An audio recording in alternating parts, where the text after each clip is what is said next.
Et donc la cause, en fait, de la crise du libéralisme du 19e siècle, du libéralisme classique, c'est la démocratie. En fait, c'est la démocratie.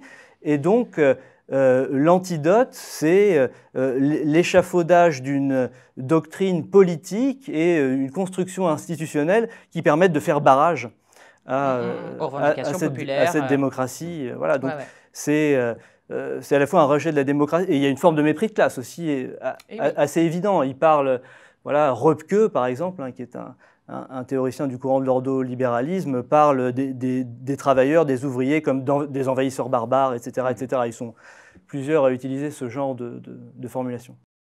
Mais il n'y a plus nulle part de sociodémocratie. Il n'y a pas de social-démocratie. Alors si, il y a des sociodémocrates peut-être, mais il n'y a pas de parti social-démocrate qui est l'ambition qu'avaient les partis sociodémocrates à une certaine époque, c'est-à-dire quand même de lutter pour imposer par des mobilisations un rapport de force susceptible de permettre d'arracher un certain nombre de concessions sociales. Ça, c'est fini.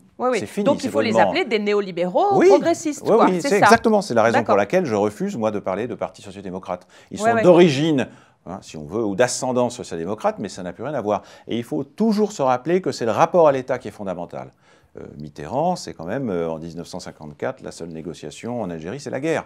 Il y a un rapport à l'État des sociodémocrates qui permet de comprendre la rapidité avec laquelle le virage s'opère en 1980-1990. C'est le rapport à l'État qui décide de tout. Parce que ce sont des gens qui ont été habitués pendant des décennies à considérer que l'État, c'était justement ce qu'il fallait à tout prix préserver. Et donc il y a une continuité dans l'exercice du pouvoir avec la droite. Certes, on affichait nos désaccords, mais néanmoins, on était d'accord sur le fond, c'est-à-dire préserver la structure de l'État telle qu'il est. Bon.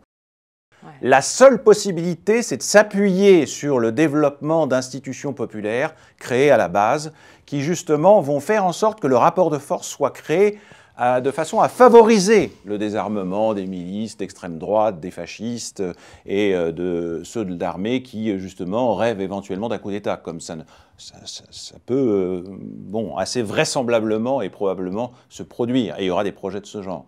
Donc toute la question est de savoir ce qu'on peut faire. Ce qu'on peut faire en étant à la tête éventuellement de l'appareil d'État, mais sans mettre tous ses œufs, en ne disant pas on va réformer l'État de l'intérieur en faisant en sorte qu'il devienne un instrument aux mains des dominés. Ça, je n'y crois pas un seul instant. Ça, c'est vraiment le type de fable ou d'illusion qui peut s'avérer meurtrière. En revanche, développer en dehors de l'État et tâcher de favoriser leur coordination, etc., des organismes qui ont justement cette vocation d'être des pouvoirs instituants pour aller vers une véritable révolution, au sens où l'a définit Pierre, c'est-à-dire une auto-institution de la société, ça oui, j'y crois. Je crois même que c'est la seule voie praticable. Je crois que l'autre est suicidaire. La question se pose de savoir si on peut extrapoler comme ça en se disant qu'est-ce que l'on va faire, est-ce qu'on va prendre nous-mêmes les devants en faisant une sorte d'insurrection comme ça à froid, ça n'aurait strictement aucun sens. Alors là, c'est l'écrasement assuré. C'est même pas la peine d'envisager une autre situation.